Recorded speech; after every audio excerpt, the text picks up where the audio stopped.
On Live Free and Ham, we are making ham soup with Julia Childs. No, not really, but it's next on Live Free and Ham tonight. Well, hello and welcome to Live Free and Ham podcast. This is our weekly show where we discuss ham radio topics and, maybe ham radio topics adjacent in New Hampshire, New England, and beyond.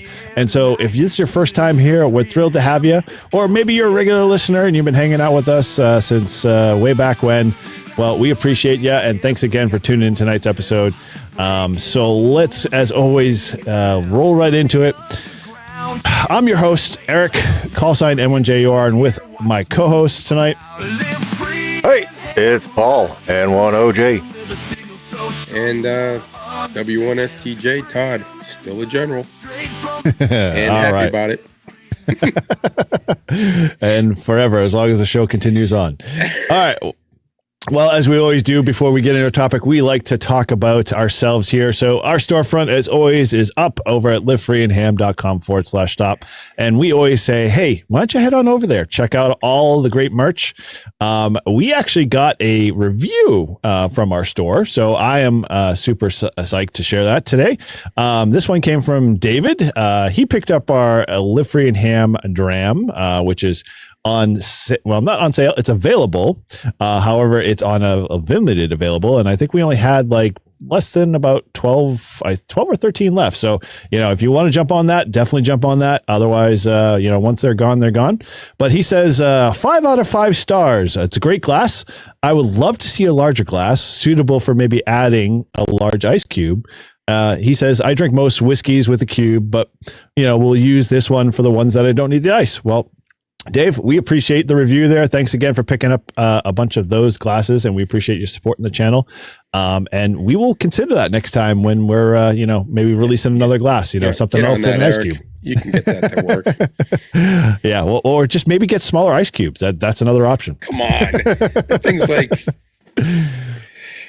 maybe you need to go out and buy one of those custom fridges that make the very perfect ice ball, and then it'll fit right in the glass, Just a suggestion. Just get them a bigger one.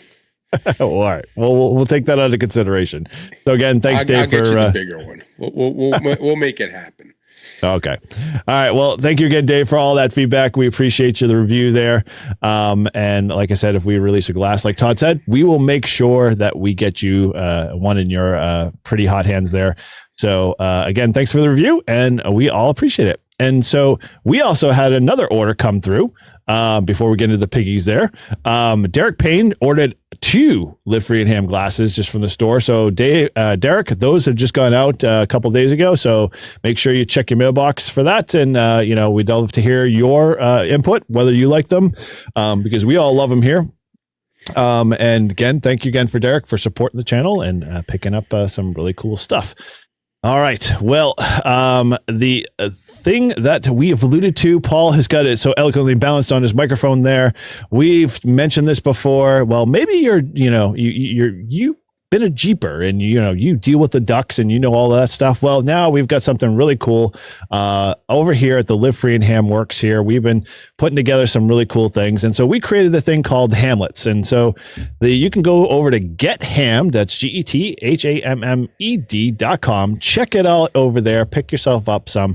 But really, we're trying to just build some cool way to be able to show folks how awesome, maybe their antenna setups on their cars. And so just like the Jeepers do for other Jeepers, we as ham radio operators now can grab these things and easily put your call sign on a small little token on the bottom of that and drop that off on the dash of the car, the handle, anywhere that they can pick it up. It's nice and pink, so it's easy to find, and let them know that, hey, we see your 15 antennas on your car and we know you're a cool ham just like us with our one.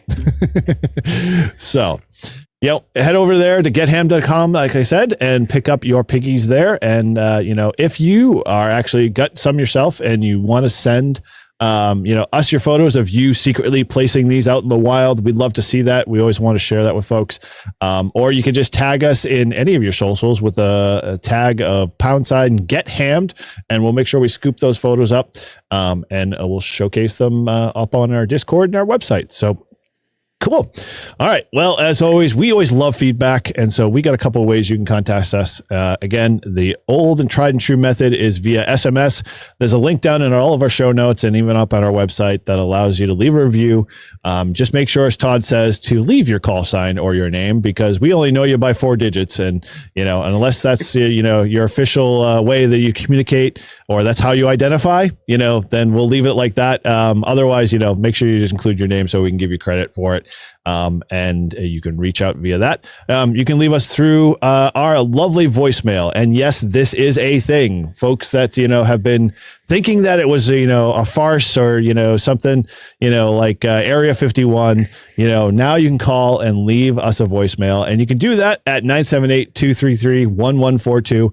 And we will play it on our next episode. So keep them coming, guys. We've had a few in the past and we're enjoying it. It's been a fun way to be able to communicate with you guys. So if you got questions, ideas for next future shows, whatever, we want to hear about. So feel free to leave us a quick voicemail and we'll make sure we bring it into our next episode. And lastly, for those, what's the number again, Todd? 978-233-1142. That's 978-233-1142. But we have something to solidify that, though, don't we, Paul? Oh, we sure do. Live free and hand, you know you can. Join the fun, be the biggest fan. Call that number and lend an ear. Live free and hand, it's crystal clear. From morning blues to midnight snack, they've got the scoop, never looking back. Stories, news, and quirky bits. It's the podcast that's full of hits. So live free and have, you know you can. Join the fun, be the biggest fan. Call that number and lend an ear. Live free and have, it's crystal clear. And you heard it here, folks. Now, I want to add to that fact that, those that might be watching, obviously, in our YouTube channel, you notice that all of those people that were calling that phone number were clothed. You don't actually physically have to be clothed because we won't see you. So it's no problem whatsoever. Feel free to be able to call us up while you're sitting there in your favorite birthday suit and leave us a message. You could leave out the fact that you're sitting in your birthday suit, but, I'm totally fine with, however you want to talk to us. That's one awesome way. We always want to, extend the opportunity and, reach out to our clients, our community there. So again, check that number out. Leave us a voicemail. We want to hear from you. All right. And lastly, the old method, the tried and true kind of, postal mail, email functionality is send an email to livefreeandham@gmail.com. Or you could head over to our website, like a few of others done, and use our contact form there, and fill that out, and feel free to send us, an update. And without further ado, we always do our live stream once a month. And so, this month is no different. So if you want to be on the in and you want to be participating in that monthly live stream, because heck, we don't know when we're going to do them. It's kind of like a spur of the moment thing. And we, usually schedule them 24, 48 hours from when we decide that we're going to do it. And, we're off to the races. So, make sure you subscribe to our YouTube channel and make sure you ring that bell so you get notified anytime. Because we'd love to have you on our live stream and you get to hang out and have fun with all the shenanigans that we do over there. So looking forward to seeing you there as well. And lastly, the Patreon. We drive this home a lot, but I think, guys, those that are in the know, and I know there are a bunch out there. There's 14 or 15 people, or roughly about that are already Patreon members of varying degrees. So exactly what you're getting out of the whole Patreon experience with Live Free and Ham. Obviously you get, the back end, banter back and forth of all of us uncut and raw in our Patreon, as well as, free access to discounts and t-shirts and stickers and all the cool stuff that we're, putting through there. And we'll actually probably be scheduling soon. We're going to try to coordinate, our first Patreon member live stream.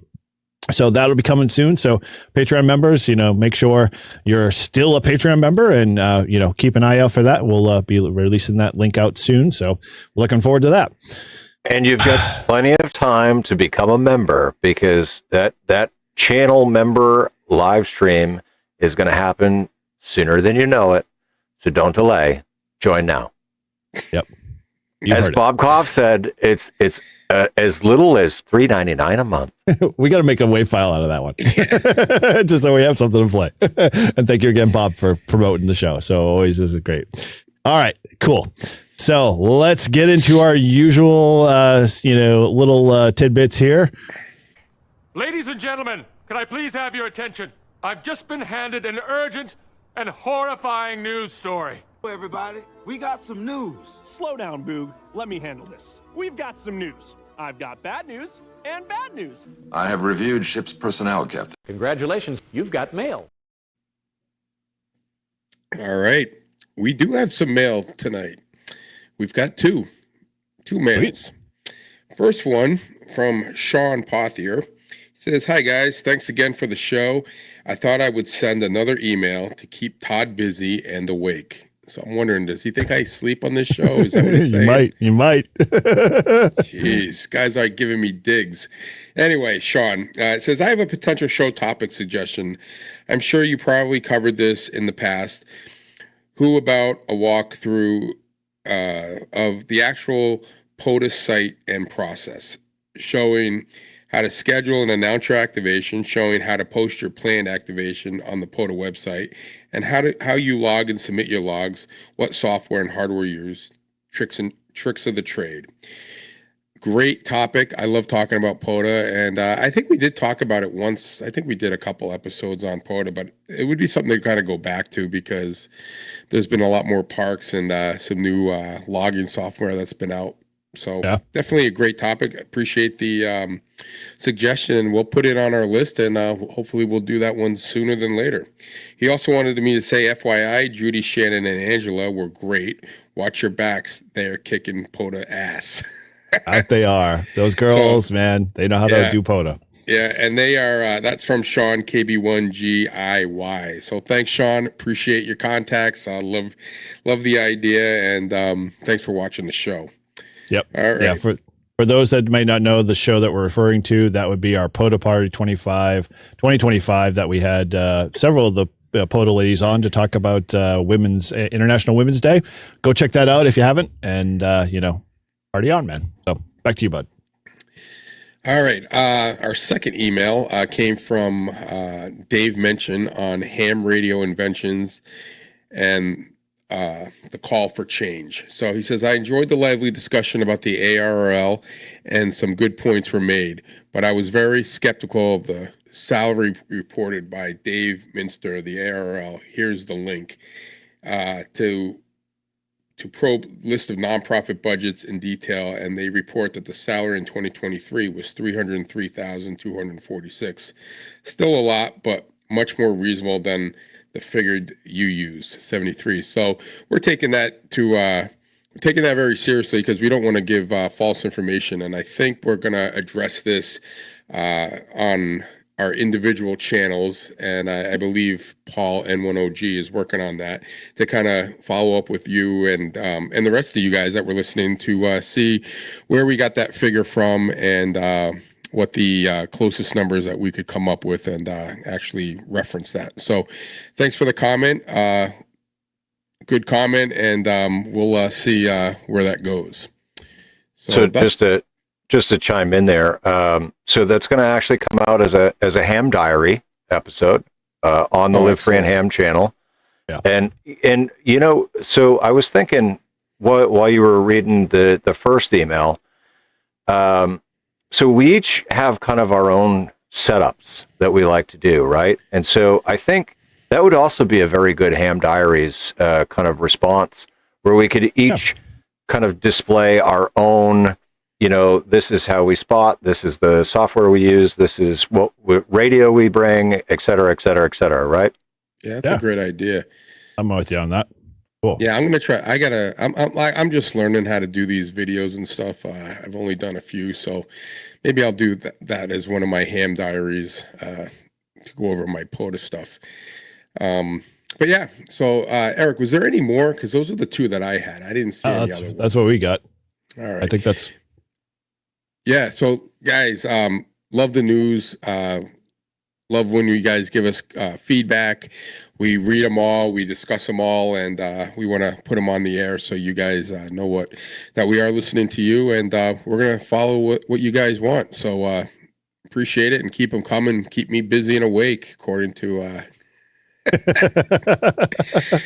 I don't know if I should be offended by that, or I should just be like... I was like, wait a minute, this guy thinks I'm sleeping all the time? I want to jerk the wheel into a goddamn bridge in fun bin. That's right, you Tommy boy. Oh man. Oh, good. Well, I love that Radio? No. I love that one, dude. I love that idea. I think we'll definitely have to do a ham diary. So if you haven't subscribed to Live Free and Ham, this is a good segue. So if you haven't subscribed to Live Free and Ham, first and foremost, it's like, what are you doing? First and foremost, you should be in the know. And second of all, we're trying to grow the channel. So obviously we can help, need your help. And one way you can do that is obviously subscribe to the channel, because I think once we hit 500 guys, we're probably going to do a live stream. We're going to do something, giveaway or something to that effect. So, we want to celebrate with you guys. We want to continue to, grow the milestones, grow the channel, grow Live Free and Ham, because we love doing this stuff.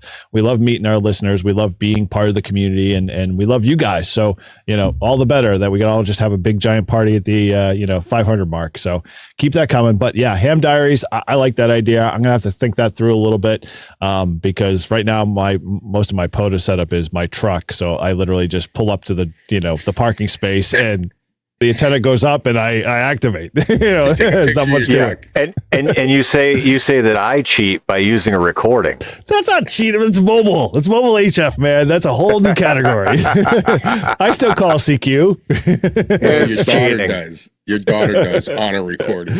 Not on the truck. That actually recording is, only exclusively set on my portable, radio, because I need that when I'm on the field. It's break glass. Remember. All right, cool. Well, dude, that is awesome. Love the feedback, guys. Keep it coming. And so always, if you want to reach out to us, you can head over to our website, use our comment form. You can send us an email, livefreeandham@gmail.com. And, if you leave us a voicemail, we will play it, because in essence, that's Todd's shtick, and he wants to hear people talk back to him, otherwise he might fall asleep, and, we don't want that to happen. Insomnia is not a good thing, especially with this show. Although after we do his segment, it seems to be that's the case, because all of a sudden our numbers fall off drastically, because apparently, the something extra is the only thing that everyone sticks around for. Just giving you hell. Anyway. All right. They want to make fun of how stupid I am. I was like, I could be like, look, you could be as stupid as me and still be a ham. Dude, they sympathize with you. They connect with you. They understand your pain and your struggle. Extra is tough. We all know it. Paul and I have been through it. Yeah, and occasionally the questions that come up might actually prompt somebody to remember, that's right. This is helpful. Okay. Now listen, you're right, but I'm going to tell you something. When I was studying, one of the questions came up that we did that I got wrong on the thing, but I remembered it because I got it wrong. And then when I was studying and doing the question, I got it right, because I'm like, oh yeah, that's the one we did the other day, and I got it wrong. So I knew. So it's actually you've had a few of those. You've had a few of those. Well, more than a few, but All anyway. right. Well, cool. All right. Well, with that, let's roll the bean footage, they say, and go into Doing good. Good. Doing good. You do, that's good. Do good? Do good? You're doing good. Absolutely, I do. Good. Doing good, Bob. Doing real good. Right now, my only outlet is my ham radio. Well, this is our Do Good segment, guys, or what we call Doing Good. And so we all aspire to do good in ham radio, no matter what it might be. We won't get to the, some of the stuff that we really want to talk about, but ultimately, whether you might be assisting in a disaster, providing communications for that local road race, or hosting a POTA meetup, which we all love POTA meetups. I don't know about you guys, but I'm all for the next POTA meetup coming up for sure. We all love to participate in those things. So, but however, sometimes the negative voices overshadow all of our enjoyment, no matter what they might be. The sad hams, the people, saying it's not like, it used to be, whatever be the case. So I'm raising my fist and saying, bring on those good deeds. Let's have some fun. Let's share the good excitement that we have in ham radio. And you can be part of that, and you can help tell your story about whatever it might be. And this week we actually have a story, so I'm pretty psyched to share this one. So I'm going to say, we're going to start off. Matt sends me, Matt KN4EDG.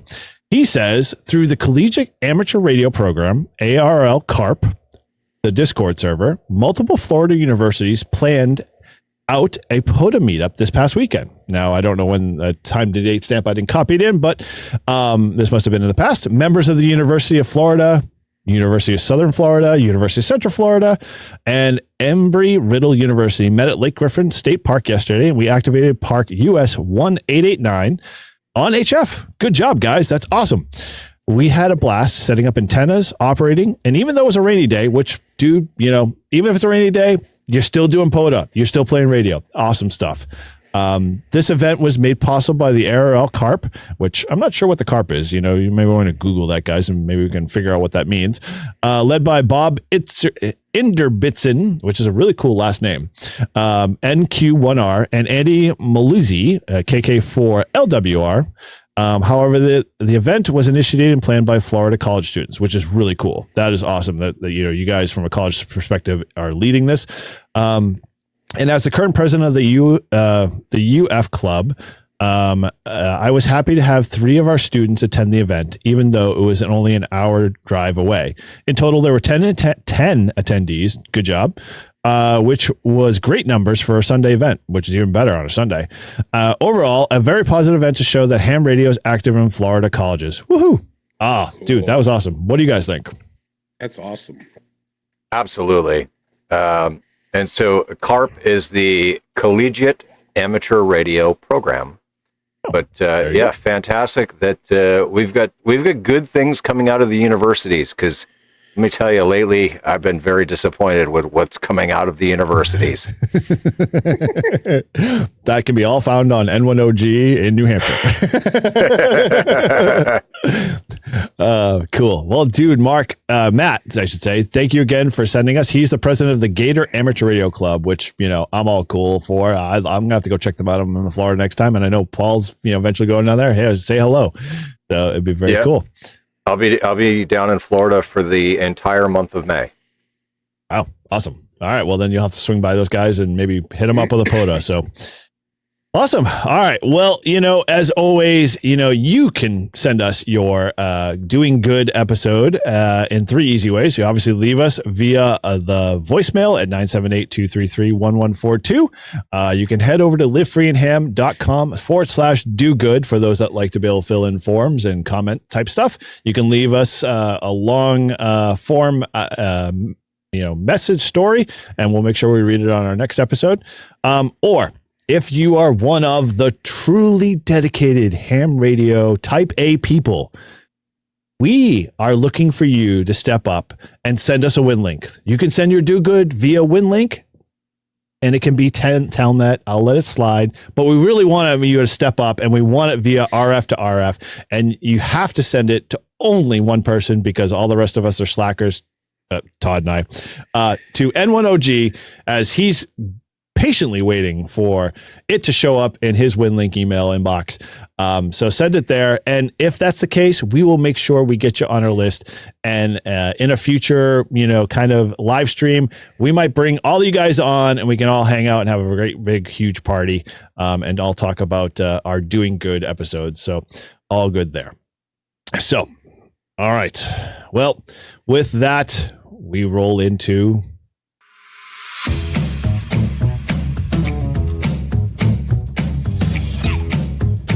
now, a little something extra with Todd, W1STJ.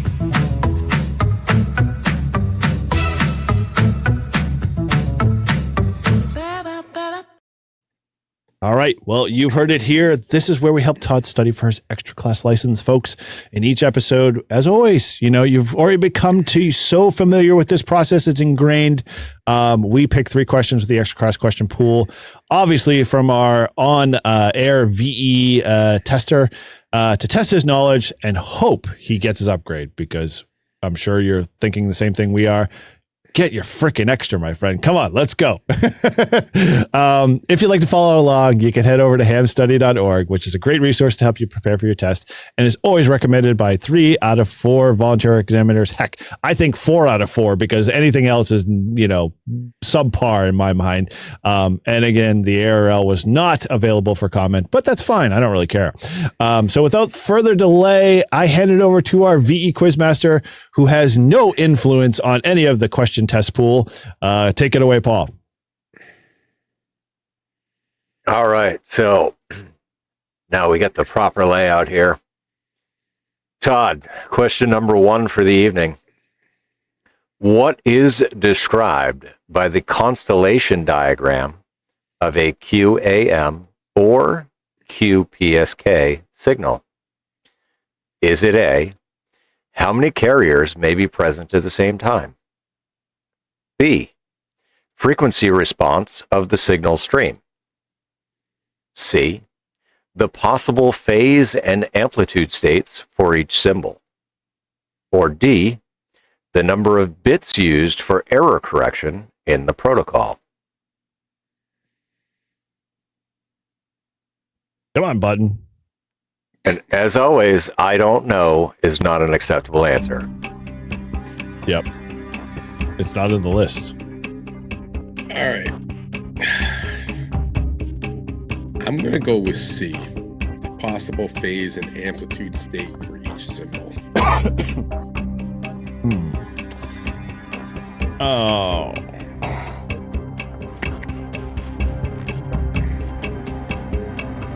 I'm going to try A.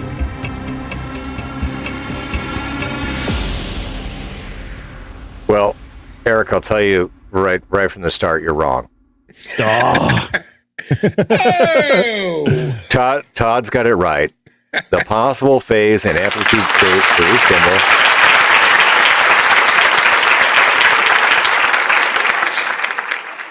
So Todd has had this question before, but just as a refresher. So is Eric too. I have. Okay, It was on the podcast, yes. So a constellation diagram is a 2D plot where each point on the plot represents a unique combination of phase and amplitude of a signal. So hint, the 2 example modulation schemes used in the question, quadrature amplitude modulation and quadrature phase shift keying, which together can contain both keywords in the answer. So well done, Todd, for remembering. Yeah, see, this is working. Suck! Oh, shit. All right. All right. Question number 2. What is the deviation ratio of an FM phone signal having a maximum frequency swing of plus or minus 7.5 kilohertz if the highest modulation frequency is 3.5 kilohertz? So you gotta remember some math here. But is the answer A, 0.214, B, 2.14, C, 47, or D, 0.47?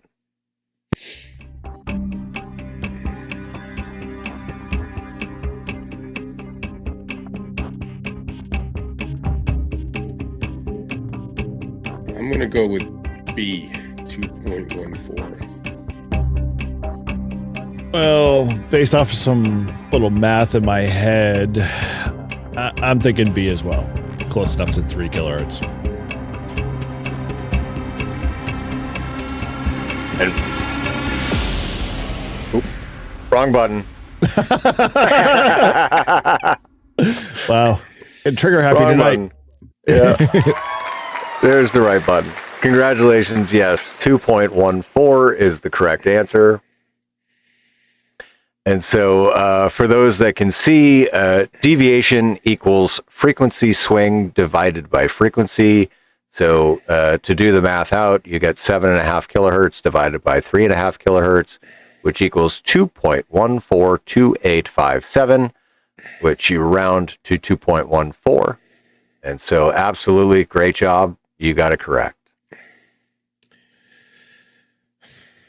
All right, Todd. You're 2 for 2. The third and final question of the evening. What is a common cause of overmodulation of AFSK signals? Is it A, excessive transmit audio levels? B, bit errors in the modem? C, excessive frequency deviation? Or is it D, excessive numbers of retries?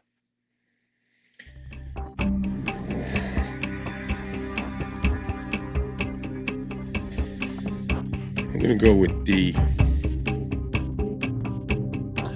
Oh. I think C. Okay, Todd said D. And D is not correct. Eric said C, which is also not correct. The correct answer is A, excessive transmit audio levels. Damn it.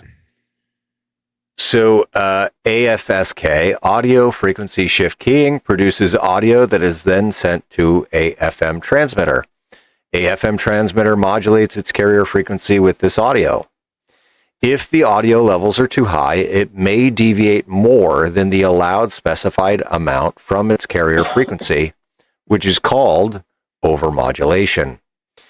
The effect is to create splatter across the band, which is visible to annoyed receivers on a waterfall plot, and it interferes with their signals, so try to avoid overmodulation as much as possible. And your memory aid for this question is we're talking about audio frequency shift keying. So the correct answer is the only one that mentions audio. Thank you, Bits plus Atoms. Really? I think you should give it to me. What do you know about it? Nothing. Nothing. Of course I don't. How many did you get right today? 0? One. I got But one. how many did you get right, Todd? Okay, then here's my counter-offer. I love that tune. Favorite song. Anything you have to say for yourself tonight, Todd? Yeah, I could have gotten that. Should have studied harder. I'm getting there. It's all good, man. It's a journey. I won't forget that one again, though. Guaranteed. I know I will, so I'm all set. All right. Well, so as we always wrap this up, so if you're on the journey to studying your technician general or extra class like Todd, then in that case, hamstudy.org is an awesome resource for getting your ticket. And as we always throw out every time, hey, if you've recently gotten your license, or maybe you even upgraded, we want to know. Send us an email to livefreeandham@gmail.com. Text us, leave a voicemail message. It doesn't really matter, or even use our comment form for that matter. Let us know that you got upgraded because we want to celebrate with you. We want to recognize you here on the show because it's really cool to have people always working towards, getting and achieving their goals, obviously, in upgrading their licenses. And more so if when you make that leap from technician to general, I mean, that's a big jump and a lot of great privileges and awesome stuff open up for you. So we want to celebrate with you. We want to, share and have fun. I got one for you. Oh, well, there we so go. Kilo Delta 3 Alpha Papa Mike. His name is Cody, and he just got his technician, and he's a brand new Flag and Torch member. Awesome. And so he threw it in the Discord. He said, "Hey, listen, I just got my tech. Really excited. He's an 11 Bravo, which is infantry with the Pennsylvania Army National Guard." And so I said, "Hey, listen, Cody, 100% thank you for joining the Discord and congratulations on getting your technician." So there's your shout out.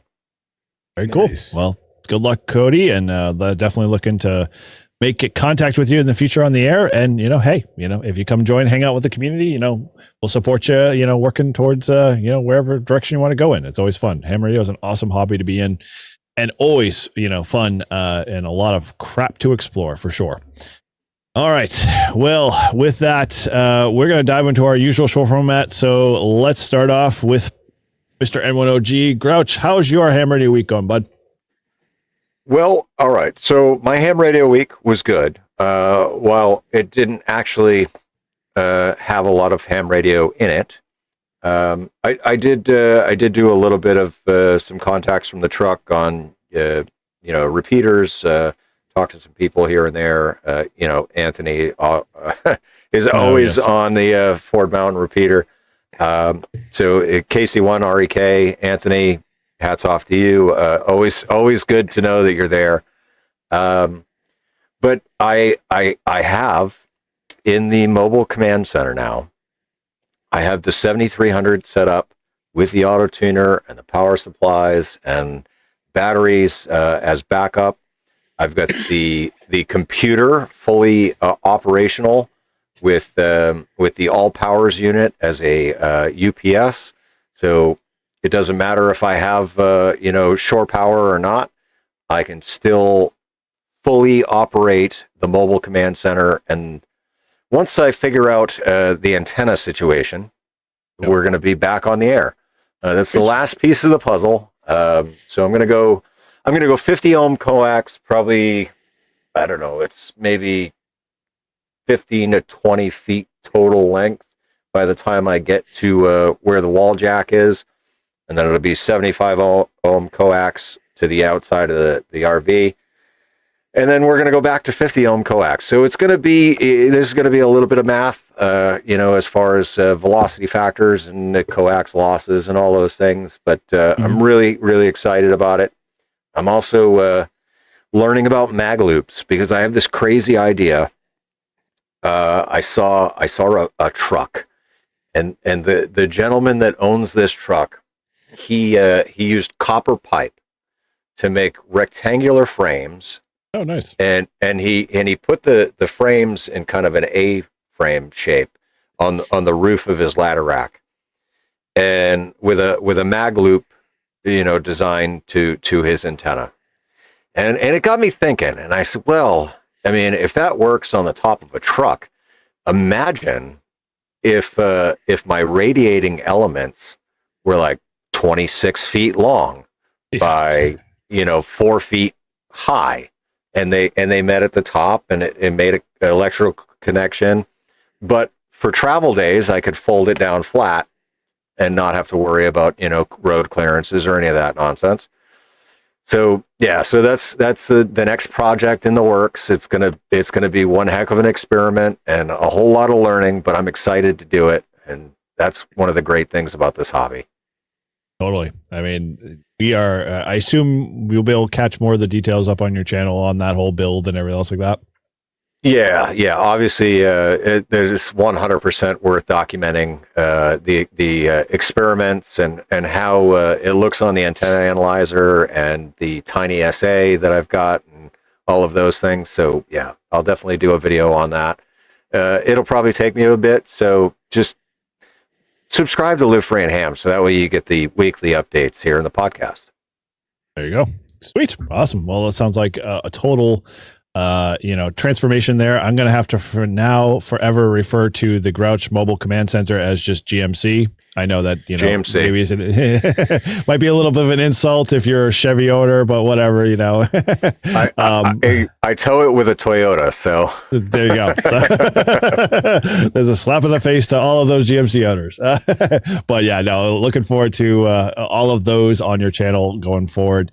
And as you may not have referenced, and by the time this airs, in terms of the podcast, we'll have already had our 3,000 subscriber giveaway. So Paul and I are doing a dual subscriber giveaway there. So if you haven't paid attention to our channels or subscribed to either of us, make sure you head over there and come be a part of that those shenanigans. Should be really fun. Yeah, and click that damn bell. Yeah, come on, guys. You hit it all the time. Know when we go live. Anyway. All right. Well, with that, over to you, Todd. How is your ham radio week? Well, I I did a big project where, well, not a big project, a long overdue project. I organized all my ham radio stuff. Now, when I say organized, I got everything labeled. I got pouches with labels on it. What is he doing? You see him? Paul, you're frozen, and Eric is, I don't know what he's doing. Anyway, yeah.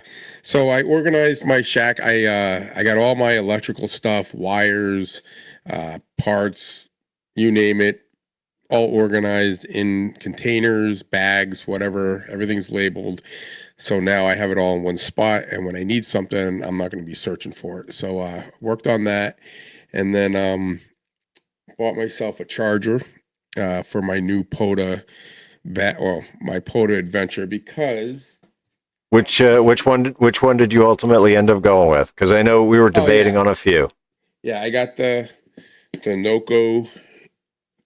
Noco Genius. Yeah, 5. How come it's not showing up? You gotta put it like directly in front of you, maybe. There you go. Noco Genius 5. Right. And the reason I'm doing that is my Bio-Eno needs shrink wrap, as you can see. And I keep buying shrink wrap and it doesn't fit.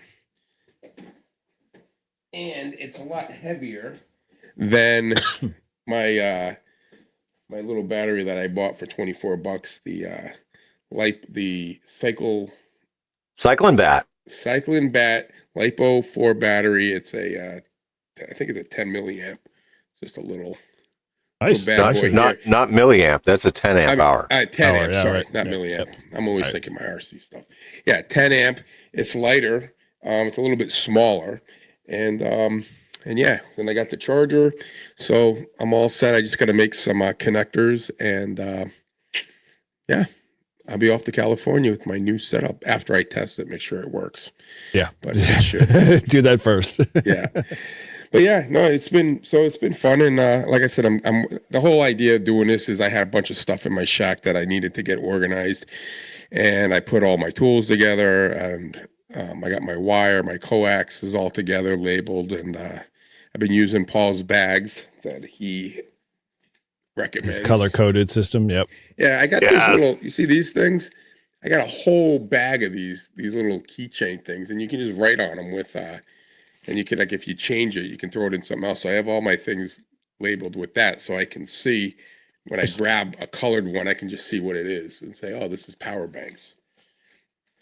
That's nice. That's actually really smart, because it's not super easy to write on these bags.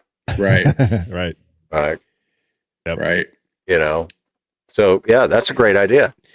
Yeah, just got them on Amazon. They're pretty easy, and I just use a Sharpie and I just write on them and stick them on the zipper part. And so now at least I know when I'm grabbing a bag, I'm grabbing the right thing, and I just label it, and it's good.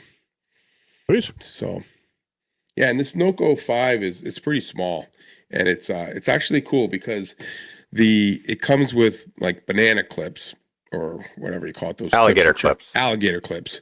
What are banana clips? The little ones. Banana clips have like their barrel kind of style. They kind of ones go in. It's a piton that goes in a hole. Yeah. It's a piton. It's French. Right. So the alligator clips. But what's cool about these alligator clips is you can take a little Allen wrench and you can unscrew the alligator clip from the wire, and it actually has like the round connectors, like if you're going to put it on a battery permanently. Yeah, so ring terminal. Yeah, the ring terminal. So it's pretty cool. Super easy to use, works. It's small, fits in one of these bags, which is, it's not very big. And yeah, so we'll see if this makes my my back a little bit lighter, since I've cut down maybe a pound or two of my. Well, it might speed you through TSA a little faster though. Yeah, well, yeah, I can't bring that the Bio-Eno even. No. Oh, you got the other one, so just put terminals on it and you're good to go. Yeah. Yeah. So, yes. And Todd, listen, brother, I love you, and I'm always happy to help you spend your money in a smart, more efficient manner. Yeah, Paul did help me out, because he said, I said, hey, I need a small charger because I have the one I have is it's a battery tender. Yeah, and it's huge.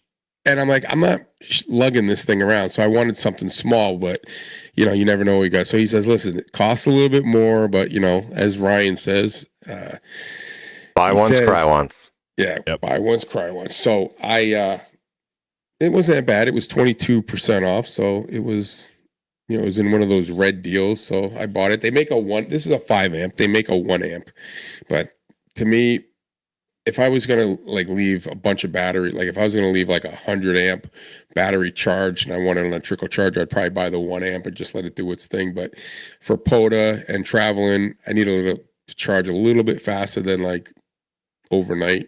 So yeah. Yep. And POTA in the morning. I have the 1 amp NOCO and the 75 amp NOCO. I love them both. Fantastic chargers. Yeah. They do go up in price a lot as you get more amps to it, a lot. But depending on what you want to charge, if you got a bunch of 100 amp batteries and you need to charge them a lot, it might be worth it. But I'm dealing with a 10 amp, and I figured that's going to be fine. So thank you for the recommendation. And yeah, it was great. I got it in next day delivery, so it all came today. So good to go. Nice. Very cool. And Eric, how's your ham radio week been? My ham radio week, just like you guys, probably wasn't, ham radio filled. Although, obviously the usual when I was out and about was always, throwing the call out in the repeater, trying to create noise on the airwaves, as they say. I think, we had alluded to a couple episodes before where we wanted to try to, maybe promote more repeater usage and that type of stuff. So we're still working on those details and whatnot. But I figured just call out. Yeah, exactly. Just, throw your call out there, whether or not you get someone. And I've had a couple of older club members who, haven't been, on the radio for a while come back, and, we've had some good conversations. So, always fun to meet new people, and, and whether or not they do, they come back or not, at least you're doing your due diligence to get your, to make the airwaves heard across the, the ether there. So, outside of that, I've got to finish up. I still haven't ordered. I keep forgetting to find some time to order that 20 amp hour battery charger so I can get my 100 amp hour battery charged, so I can actually set the settings on my battery box and get that finished, because I'm really looking forward to testing that one out in the field. And you're going with sure 20 amp? Yeah, I can't quite put myself over buying the 40 amp hour for the time frame, but I didn't want to buy something 4 amp or 8 amp when I could get the 20 amp, and still get a good, quicker charge. I mean, I don't need it overnight or immediate, but 20 amp's not bad. And it will only be what brand are you going with? The Redodo one. Was it the Redodo? Yeah. Yeah. So as I figured, it was a Redodo battery, the charger, not that it really matters, but, might as well keep them together. And then I can, when I set up my battery storage, area, which it's already currently configured, I'll just, put the charger there dedicated to that battery and get it charged up. But yeah, I think I put a voltmeter on the charger on the battery, and there's not it's like right around 12, a little shy of 12 volts. So yeah, it needs to be charged back up and get to a place, because you can't configure the Droke meter without a fully charged battery, because it defeats the purpose, because it doesn't have the sensing to know that this is the actual charge of the battery. So you have to set it initially the right way, and then everything else kind of falls into place. So I'll be making those changes, and then hopefully I'll be able to get on the cutting room floor and start making some updates to that video. So I'll be fun to do that. But yeah, outside of that, not really much else going on. So that's my ham radio week. Nice. But so I'm excited for you to finish that battery box, because we gotta take that battery box out to a POTA, and we'll run everything, right? Mm-hmm. We'll charge your cameras off that. We'll charge my cameras off that. We'll run the radio. Hell, maybe we'll bring an antenna that's not resonant, so we have to have a tuner. A tuner, dude. I like that idea. I mean, in essence, I've been. That would be a perfect test to beat the tar out of it and see what what we have to fix to improve upon it, and I know the case will be able to handle it, and just the materials in it, but whether or not it will actually be able to deliver on, how I built it will be another story. So all good. Cool. Well, with that, guys, let's kind of dive into tonight's topic. So as we alluded in the beginning, we were talking ham soup, but, really all it means is that, we're going to talk about a couple of different things tonight. It's not really like any specific topic that, we've done in the past and so we're going to be kind of bouncing around because we've all been busy. We've all been doing stuff and work or other things in life have just been getting in the way. And so, we've been talking offline, obviously on our Discords and, between each other, what's been going on and purchases and, things we want to buy and whatnot. So we're just going to kind of do a free for all tonight and just, kind of let the wind take us, as they say, and see where we kind of go with that. So I guess, to start things off, anybody want to pick up a spot and just kind of lay the stake down and go? Well, I mean, tonight's show topics were all Todd's ideas, so I think it's all in fairness that Todd should start the show. But you got to unmute yourself. Yeah, I think that's a great idea. All right, thank you. I was coughing. I didn't want to cough on you guys. All right, so yeah, I don't want your germs. Keep your shit over there. Yeah. Nevertheless, that you've been coughing the past 4 other episodes and not muting, so I don't think it will really matter at this episode. I'm trying to be more responsible, Eric. Yeah, that's sometimes what I heard. I forget. Totally fine. All right, so Eric sent a little, note out saying, "Hey, my brain's dead. I don't have a topic tonight. What do you want to talk about?" So I just, whatever came to my mind, I said, well, we could talk about this and that. So we decided to talk about all of it. So one of the things that was, how do you get all the ham radio stuff you want and then, still buy eggs? Right? So it's the egg show. It's the chicken or the egg. So it's the ham radio or the egg. Well, live and not break your budget and like, what do you want to do? And and I'll get something in my head and I'll want it and I'll research it. I'll watch YouTube videos on it and then I'll say, okay, I got to get this. But then, well, what is that? What's the latest? A squirrel project? Well, I want to get this curved screen. I just can't bring myself to pay for it. Okay. I might suggest something that was actually brought up on the Northeast Ham Radio live stream. Walt brought it up, and I was really surprised actually to hear Walt bring it up because I figured for sure that he was a man of diligent finances.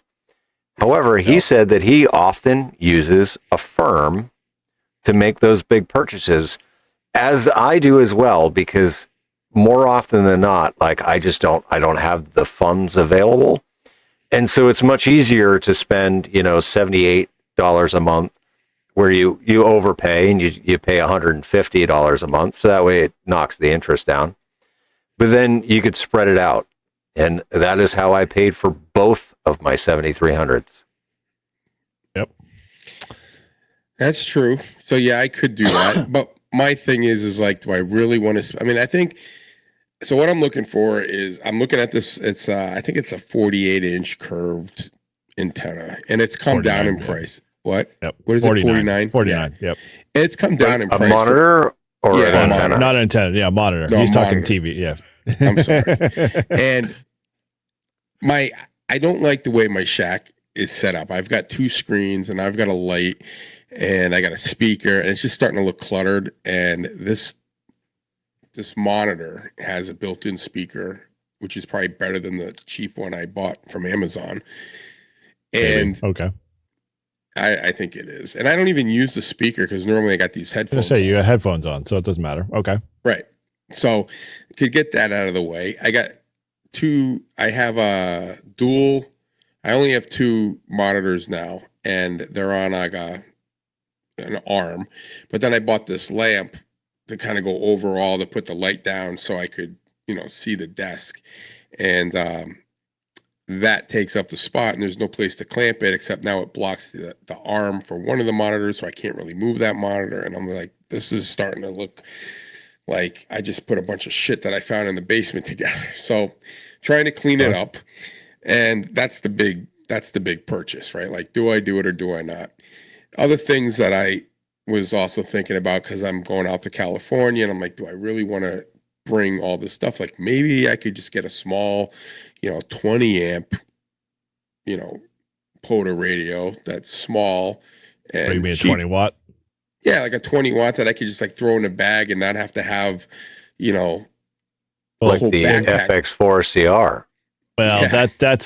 that's on a waiting list. So you might, by the time you go to California, you won't have it. You have to borrow mine. But it's like, what are you thinking? Like G90, or something? Well, I looked at, I saw the G90, and it's not that much smaller than the 891. So it's not like, No, it's not.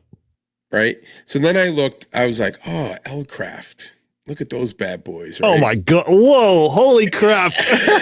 Let me So see. I'm like- From the price range of like No, 300 to 500, you went like, fuck it, Well, man. right. I'm going I to go didn't all the way to know- the top. I forgot how much they were. So Oh my, they were 1500 to start. They were at the Marlboro show, like, not this last time. The time, maybe it was this last time or the time before. But I remember sitting there looking at the radios, and it's like, if you didn't have money issues, it's kind of a cool set. They've got like for like $700, you can get a waterfall screen connected to it. You can get a keyer. You can get, and it's small. I mean, it's like a little bit bigger than a iPhone. Like, it's awesome for POTA.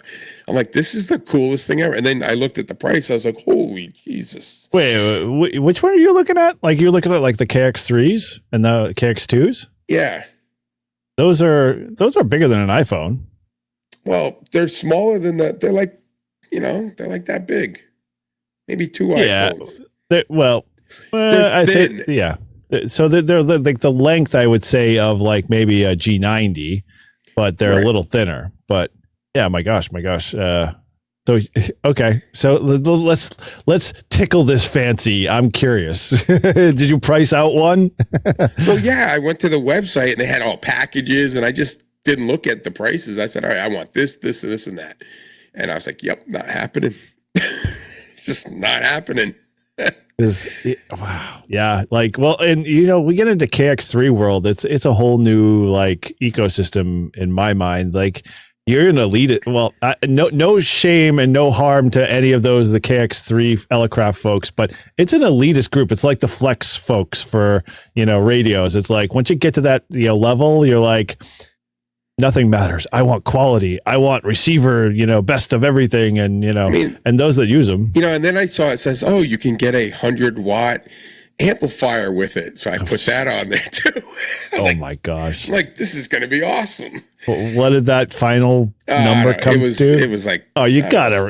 What, $3,000? It was shy of it was like- it was $3,000, more north of $3,000. almost $5,000 for the whole thing. Ow. Oh, like just the radio itself is like, I think it's like 1,700 or something. It's crazy. I'm But, kind of up there now. I'm It's curious. an American company, and I've seen them in the field. I've seen people using them and stuff, and it's just cool because it's small, and you could it even comes with a little whip ham radio antenna if you wanted to use that. So but yeah. Yeah, base start of what they call a shack in a pack for their Right. KX3 is 3,200. Yeah. That's a flex, dude. That's like a 6,400. Wow. No, I know. I said if money wasn't an issue, like if I hit the lottery and I was like, oh, I think I'm going to go to California, I just go pick one up. But obviously you can't do that. Well, if you're going to shell out that much money, you throw another $1,000 on it, you could do probably an in-person tour of the factory when you're out there. Yeah. So I'm not getting an Elecraft. Okay. Someone wants to donate one to me, I'd be glad to take it off their hands. But yeah. So again, so I went back to the shack thing, and I was like, okay, I need to get this, but it's a lot of money, for a monitor. But my thought basis is, if we're going to keep doing this podcast, and I hate the way it is now, so I don't come to the shack as much as I probably should. And if I had a nice clean setup, I might come in here more and leave the radio on and just be like, if I see it on, I could just start getting on it. So I don't know. Don't you own a Flex radio? I was going to say, right. illusions of grandeur at this point. It's like, dude, you've got all of the right elements in front of you, minus the big curved screen, which I from my vantage point, I don't think you're going to get much more value out of it, except the fact that it's the coolness factor of a 49-inch screen. Let's put it this way. In my IT, if I put my IT hat on, that 49-inch screen, you're going to probably get more annoyed with it than you are per se, less annoyed with having 4 screens of similar size. And the only reason why I say that is because, if you're used to having one window, the snap to functionality on the 49-inch screens, it takes a while to get used to. It's a challenge. It's fun. What are you talking about? The snap to? Well, so like when you open up Windows now on your screen, like your 2 screens, if you open up one of them, it opens up fully on just that one monitor and leaves the other one wherever you have it. When you get into a 49-inch screen, it's like you go to click on it, and it goes, and you've got like this huge, wide view, which is awesome if that's the only app you're going to use. But, if you don't use that app and you want to still see the apps behind it, you end up having to do the window minimization and Paul knows what it's like. And that, hey, that's, your own flavor in terms of, I've sat in front of them all the time for work, and I'm like, I don't see it's not like that much more interesting to have that big of a screen. I mean, most people's resolutions are even like tinier because they're trying to fit more things on that one screen instead of having multiple screens. So that your mileage may vary. That's where you're going. I'm totally fine with it. Again, see, I'm not set on anything because, like I said, the goal is I want to clean this up, and I don't even know how big these stupid screens are. They're not very big. Well, I'm going to measure them. Let's roll this. Go ahead. I think I know where you're going. Okay. So on the whole screen thing, right? So I think it was maybe two and a half years ago. I was talking with W1WRA about his big curved screen. I think he's got a 50-inch. Yep. And I mean, he paid a ridiculous amount of money for it. But so it piqued my curiosity, and so. One of the family outings, the kid wanted to go to Best Buy. And so I was like, well, I'm going to take this time to go play with one of those screens because they have displays set up. And I was playing with it, and I was like, this is fucking awful. Like I would much rather have 3 regular size monitors mounted up on the wall in a fashion where they're all, horizontally aligned, and they're all the same screen, than one giant screen. Because with 3 screens, I can use something like I have actual multiple monitors, which is it's an open source kind of software. It's like power toys for Windows, that type of stuff. Yeah. Yeah, but it allows me to configure the monitor layout and the screensaver layout and everything, so that like when my computer goes to sleep and I'm running a screensaver, it'll take the whole thing rather than being, separate, independent on each monitor. It'll stretch itself so that it covers everything. And I can do that with other programs as well. But I love the fact that, like, yes, 100%, I can maximize a web browser on one screen. I can maximize Discord on one screen. I can maximize streaming software on one screen, and I can manage everything in front of me without it wanting to take up the whole thing. You know what I mean? So what size monitors do you have now? I would say, I mean, I got my monitors. They were all donated to me from other people, but they're probably 15 to 17 inch diagonal. Are they 17 or I thought they were bigger? Aren't they like they're 20s? identical? Are they 21 inch? They might be 21. Now I got to get a tape measure. I think I've got. So we should take a step back from that I've got two 24 inches. So let me throw this way. So before we get into like the technical details and then into the weeds, what do you want to operate? 23. Like what do you want to do for operating position? Like what's your ultimate goals when you're sitting in front of that computer? Like what's that look like for you? For me? Yeah. All right. So I want to have the Flex running 24/7, so I can I don't have to turn it on, set it up, click everything, get it going, and just have it on a screen with my log, right? Okay. So you get the Flex on one screen, you got the logger on another, and then you've got a third screen where you can do whatever else you want. But I only have 2. Okay. I have no more place. I don't even know if my computer. So I'm going to be getting the MacBook hopefully whenever it comes out in the next week or 2. Don't say. Well, when you get into the MacBooks, it's a whole new animal. You're gonna have to get a graphics kind of dock that will do that. Well, right, which I can add screens to it. Well, but then keep in mind, so whatever you do on your Windows side is going to be very different than your Mac side. So what's the ultimate? Is the Mac going to become the primary desktop for everything, and you're gonna, the Windows machine will take back seat, or what? Well, I don't know how my Mac's going to work with all this video stuff. So you said it's not going to work, and Ryan says it will work.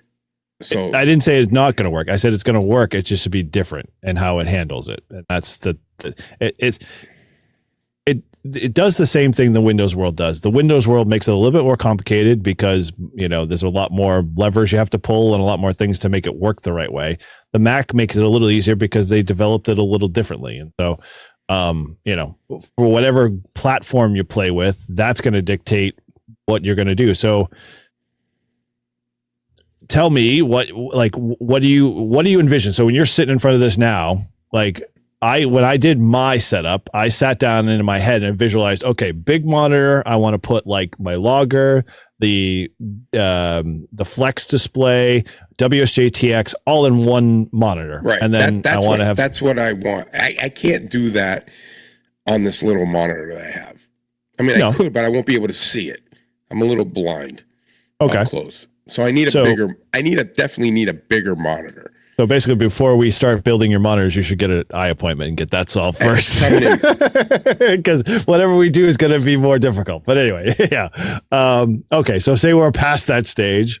Like Paul said, you're going to, what do you figure out what you want to do most of? Meaning, you want your Flex up, you want your logger up, you want to, and you want to do digital. If those are the 3 things you want up on your screen, then you got to have a screen that can support 3 windows. And then what are you going to do with that second monitor? Is that going to be for everything else, like you do in the moment? Or is it going to be for some other function? Like my vertical monitor on my left, that's just my OBS stuff. That's just the whole entire OBS installation. It always loads there. It always, runs there. And I don't put anything on that monitor except that because I use all the features and have it all in a vertical orientation. But that's what you got to kind of think about.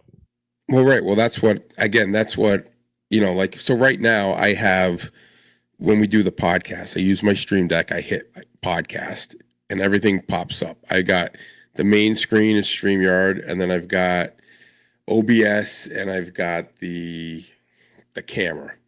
Yep. Because I have to adjust everything through the camera app. So I have those 3 going. Now I have no more space to do anything else unless I open and cover something up. Basically. Is that on one monitor or is that on both 2. of the monitors? It's on 2. So right. I don't have my Flex up, and I don't have anything to do. How you guys get on and you I'm going to look at this up or I'm going to look that up. I'm always doing it either on my phone or my iPad. So I'd like to have a screen where in the moment, I'm going to look this up right now. And not have to worry about everything else getting covered up. All right. Here's a super freaking novel idea. All right. Before you go and buy anything, right? I'm just going to throw this out there. Come to the mobile command center. All right. Okay. Sit here and understand how I operate and how I use what used to be 3 screens and is now down to 2. Then go to Eric's shack and sit at his station and understand how he works with what he's got for his screens. And then you'll have a better idea of how exactly you want to lay out your stuff. And then you'll know 100% unequivocally, all right, one huge monitor is going to do everything that I want, and I'm going to be able to segment it into the correct sizes so that I'm going to be able to see what I'm looking at, and I'm going to be able to understand it, and I'll have all the information outlaid in front of me. Or, you know, is it going to be better having multiple monitors all in a row, right? Right. Well, and then here's the other thing. So let's say I keep the Windows machine for the podcasting, right? And I do OBS and everything just on the Windows machine, but I use the Mac. I plug it into a dock, and then I have all my ham radio stuff minus the podcasting and everything else. So then I would need to have a screen dedicated to that. Yeah, I mean, I think so. Like, if you're gonna use your Mac primarily as like your video editing, and yeah, that's what I'm using the Mac for. If you're gonna do live streams or any of that from the Mac, then you're gonna have to figure out exactly what you need for additional monitors connected to the Mac. But the old girlfriend that you love to hate, the old Windows bloated fucking fat girl, right? This is Jim. What is it? WT1W. He was the one that came up with that analogy, and I absolutely love it because, yes, Windows is that fat, bloated girlfriend that you just love, and she's comfortable, but God, she's got a lot of extra weight.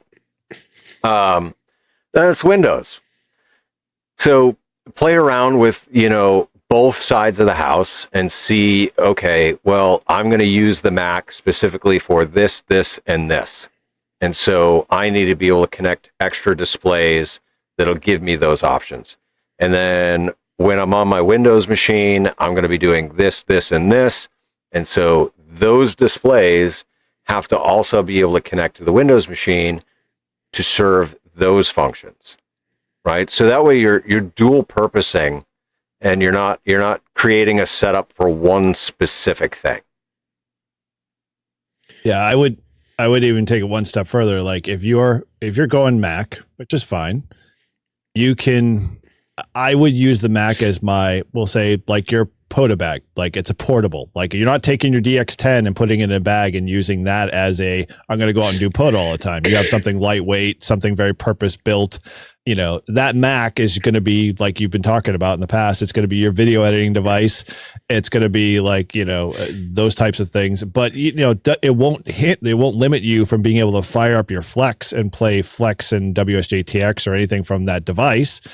But if you want something more like, hey, it's like I look at my workstation, and Paul's probably similar the same way. It's like I have all of my windows always situated. So even when I get up from my chair and go upstairs, do whatever I do in my day, when I come back down, they're all there. And so like if I happen to see that the waterfall is freaking super active, I can, you know, just slide into my chair and start playing with, you know, whatever. Right. That's what I want. Cause like I said, I don't have enough space to keep everything open at the same time. Well, and keep in mind, you don't have to have full windows open of like your, you know, Flex, because mine isn't. Mine's a small little window, condensed window. And then I have a condensed window of WSJTX right next to it. And then I have my logger all on the same screen, because I don't really need to see all of my logger details. I don't need to see every contact in my logger. I just need to see a small little subsection of where I entered the contact in and, you know, hit return. You know, same thing with my waterfall. I don't need to see, you know, 18 inches of the lower waterfall of all the past signals. I just need to see the third upper half and a few other features in it. And the same thing, you know, for those types of apps. So don't worry about, like, you know, if you want simplicity and ease of use, then having a couple monitors, 3 is probably fine to be able to set up in your, you know, your shack that, you know, consists of streaming and your ham radio stuff. Then that's fine. But then I would leave the Mac to doing all your video editing, because you're probably going to use that a hell of a lot more when you're outdoors or, you know, on the road or whatever. And you don't need an external monitor setup, you know, for that per se. You can get away with one and have both the Mac's screen and an extended one to be able to, you know, make your desktop viewing experience a little bit better. But yeah, you don't have to go crazy. I mean, so from my experience, like just video editing in particular, right? Because that's what you're going to be using your Mac for. For me, with video editing, I am primarily one single screen, where that is where my DaVinci Resolve resides. But then on the second screen, I have my web browser, because on my web browser, I'm going to look up, play phrase me clips, where I'm gonna try and pull, some movie clip that resonates with my video, and so I'm gonna look up those things in that second screen. But that one primary screen is solely dedicated to editing in that moment. And then when I shift focus and I put the editing away and I close all that software down and I'm doing radio things, then one screen will be a dedicated like SDR feed from my radio, where I get the full waterfall, similar to like your Flex, kind of display. And I'll have that on one screen, and then I'll have my logger on the second screen. And then, I use the foot pedal and the mic, so that way, I can communicate and I can just type, and you know what I mean? So I think what you really got to do is sit down and start playing around with, what do I really want where, and how do I want this to be efficient for me? Right? Like, that's the key question, is how do I make this efficient for me? Right. Know your workflow, and then you can figure out how to build the building blocks to get to whatever that looks like. I mean, if I don't go with the big one, I think I need a bigger screen though. I think that would probably solve half my problems. If I got a third screen, but it was bigger than the 24 inches.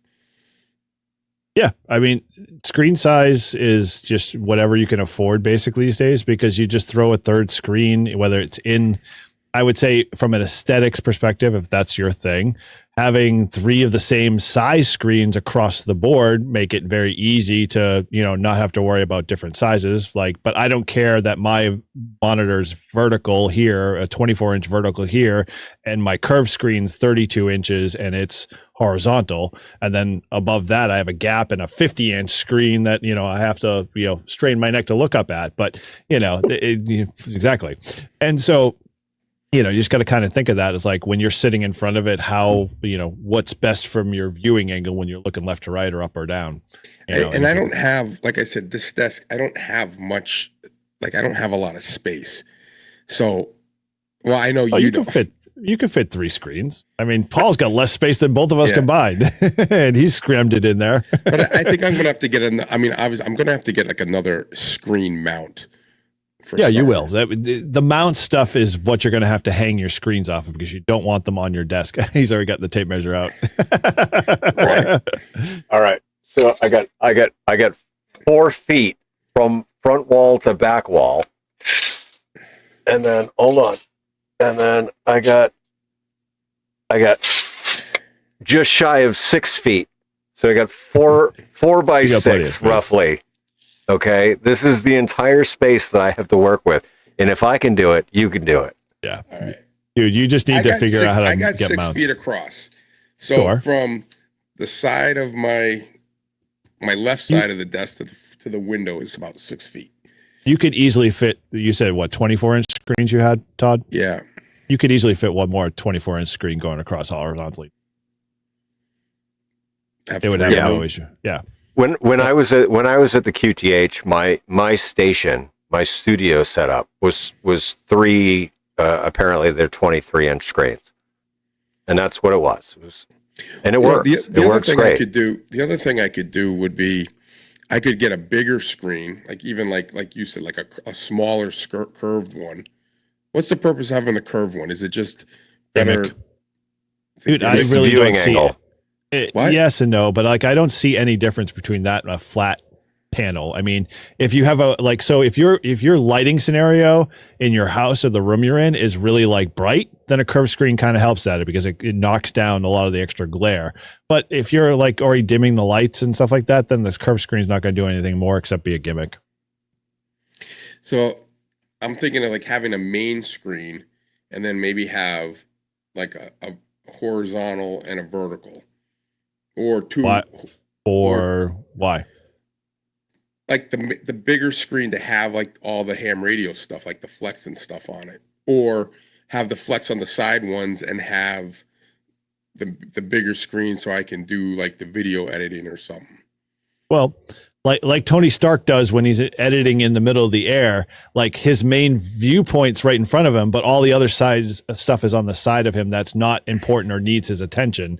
So that's kind of why I have my setup. That's like everything that I need to put my eyeballs, like Paul said when he did his video editing, main screen. It's only that screen. Everything else is just kind of littered on the other screens out of the way, you know, because he just needs to use it for a brief moment and back to it. Same thing. So you're not going to probably put your flex and your logger and all of that stuff on the main screen because it's now cluttering your main view. You're sitting right in front of it. So you're going to throw it on the side screens.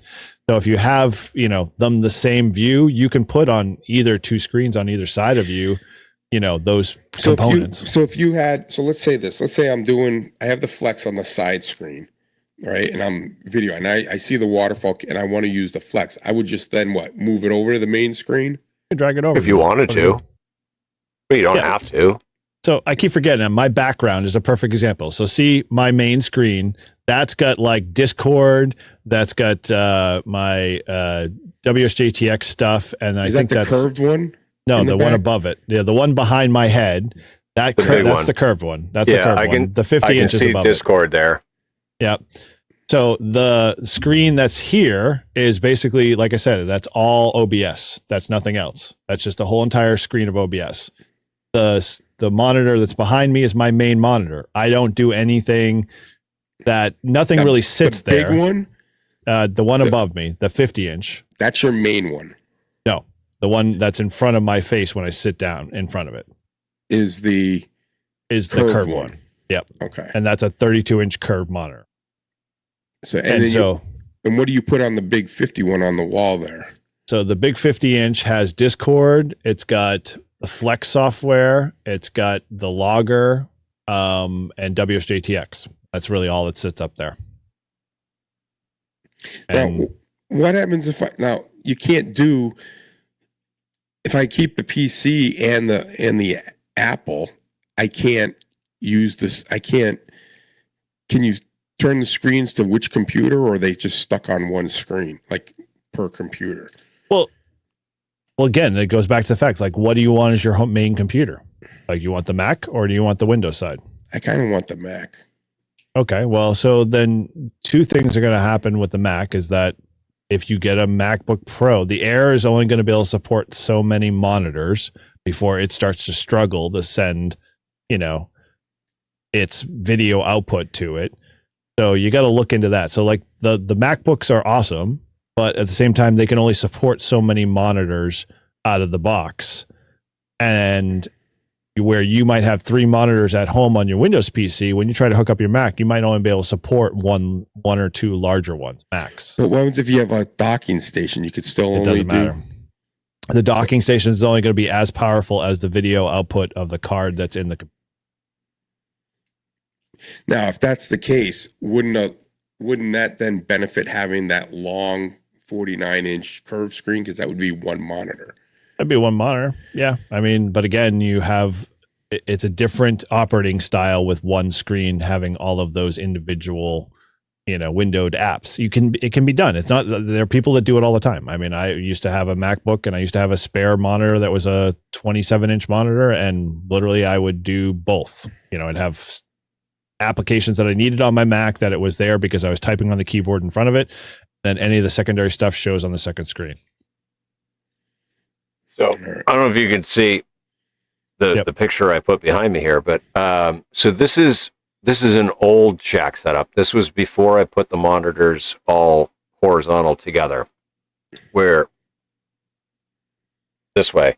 So I had that one being my vertical, and that one was just things that I wanted to see all the time, and that was it.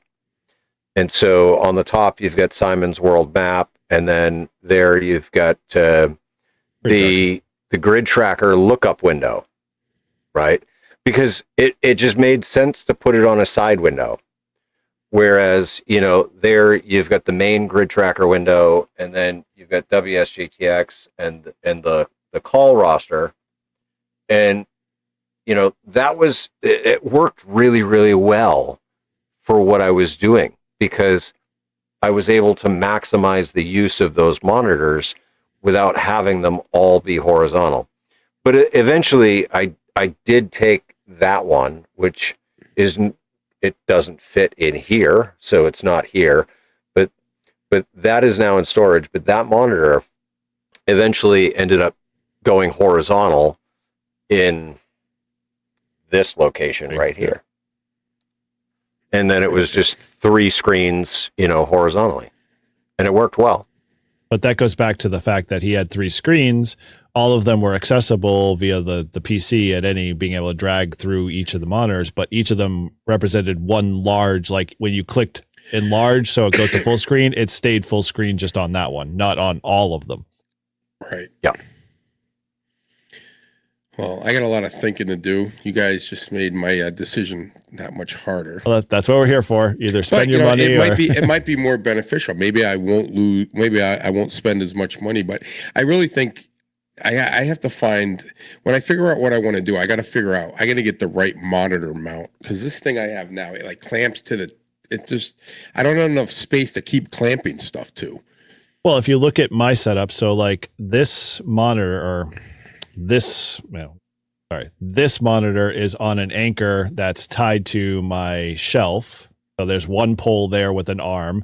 Then this monitor has its own anchor and its own arm. So like they're all on separate arms, and that's the only way you can really do that, because that gives you the most versatility to move it up or down or left or right. When you start to make it permanent, like a wall mount, then you really limit yourself on what you can do for viewing angle. Which, I mean, like for me here in the RV, right? Like I would like to at some point upgrade these monitors to monitors that I can wall mount, but I'm a cheap bastard. Like I live on a fixed income and I don't like to spend money. So at some point I'm going to find a set of 3 monitors that I can put on the wall, and then I'll put them on the wall and they'll fit. But on the desk, 2 is my max.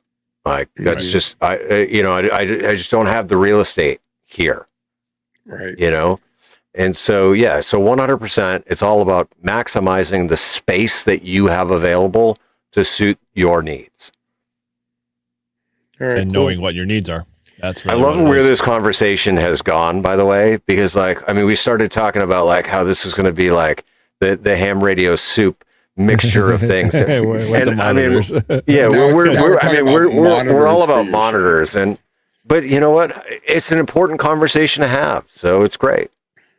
Yeah. Your operating position is going to change too. So whatever you come up with now, you're going to be like in a year, 3 years time frame, get sick and tired of it. And I'm already at that stage now. It's like this shelf that I built that I have all this extra space underneath.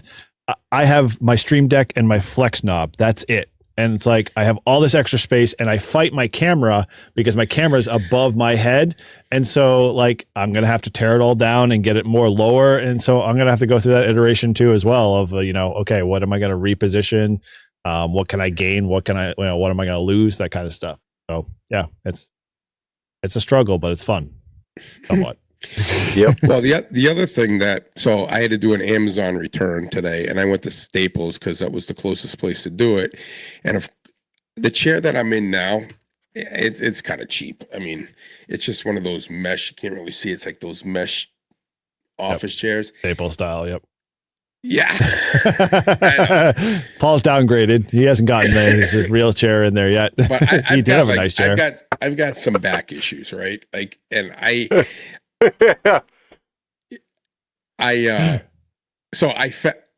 wanted to get like you ever sit in those gaming chairs? Like I'm in one right now. Yeah. Oh, is that what you have, a gaming chair? Yeah. All right. So I sat in this gaming chair because it was like right out front, and it had like the lumbar support. Like this has lumbar, not real. Like this thing was. I sat in. I was like, ooh. Like if I sat in this thing, like I probably wouldn't want to get up for a while. This chair, I'm constantly, I want to get up because my back hurts. So yeah, what was the chair you were looking at though? About $400? No, it was normally like $300. It's like 160. It was like $200 off. Yeah. All right. So Yeah, I was like, I started, so like I have an office chair similar to that kind of mesh back over there that I sit in 6-8 hours a day doing work. And I suffer the same thing. It's like my back starts to hurt, blah, blah, blah. And I have to get up frequently just to keep the muscles, in line. This gaming chair, I only bought it because it was a little comfier. But the problem is I built my desks myself. They're custom. And they're not the regular standard height of a desk, which is like 36 inches or 32 inches off the ground. Because I'm a big guy and I don't like to have my knees constantly hit the top of the desk or whatever. And I want to be able to have my chair slide underneath the desk no matter what height they were.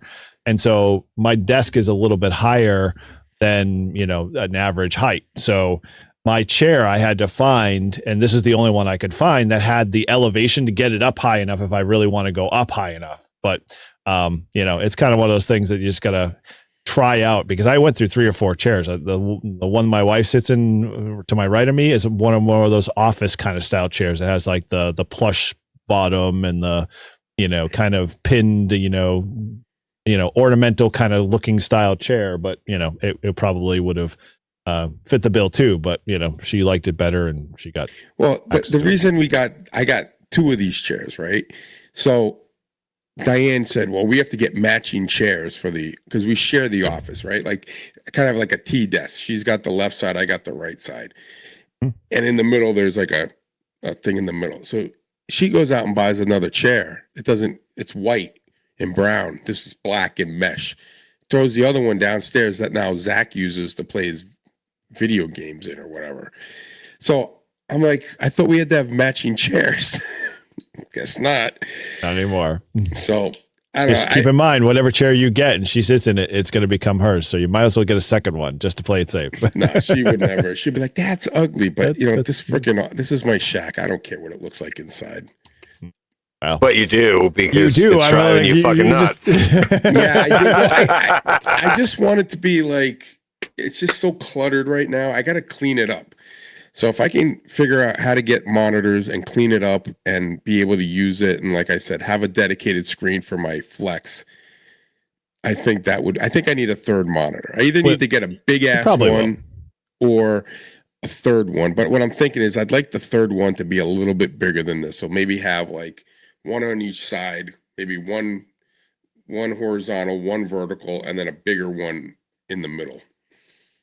I mean, I spent probably, before I built the whole desk and everything else like that and set up, I sat in my chair visualizing what would my monitors look like? How am I going to place stuff? And I know that's like overkill, but in essence, it kind of got me thinking like, oh, I don't have to go out and spend that 49, whatever the cost is for a 49-inch curved monitor. I can get away with a 36-inch curved monitor and a vertical one that I already had in storage. And well, I think I'm going to do what Paul did. I'm going to go to Best Buy and just look at it. Yeah, go play with them. Yep. That's the best thing. My experience, I didn't like them. They just, they don't offer the benefit. And then the other thing too is like these things, like one is an HP and this one's a Scepter. Yeah, I don't know. 2 different monitors. Yeah, I mean, but they're not like HD. Oh, they're probably. You mean they're not 4K? Well, I don't know. They're just not as clear as like. I mean, they're better than my work one, but like when I look at my iPad or my phone, it's like crystal clear. So it's kind of annoy me. Yeah, I feel your pain. All right. So the monitor that's directly in front of me is not as clear as the monitor to my right. Okay. It drives me nuts, but it is what it is. Like, I didn't pay a dime for these monitors, and I don't, frankly, have the money to go buy fucking new monitors. So I make do, right? And so sometimes, like, when your budget is the restriction, you got to make do. Well, if I was thinking about buying a $1,200 monitor and I only need to buy a smaller one, I think I could probably afford to throw a little extra cash at a 4K monitor that I'll be likely to stare at be happier. Dude, if you time it just right, you probably could get all of the same manufacturer, model, size, screen that are all the same based off of the same resolution you want, for all the same, and replace all three at the same time, and you'll get better. You get everything you want. Everything will check the boxes because you have all the same monitors. They're all the same resolution. They're all the same configuration. And you'll have your experience that much better versus just trying to buy one from this vendor, one from that vendor, because all of them do it very differently. All of them have the same specs, but like Paul said, his 2 different monitors. They're 2 different vendors, I'm sure, probably, Paul. No, actually, they're both HP. Oh, okay. So, so HP is a lot like Dell. They just find the cheapest manufacturer. Yeah. Well, right. they'll find this. So, like, I can't tell which one is clear, the Scepter thing or the HP. Like, the HP is the one I use as like the main monitor that I'm always pulling. It's got my camera on it and like everything.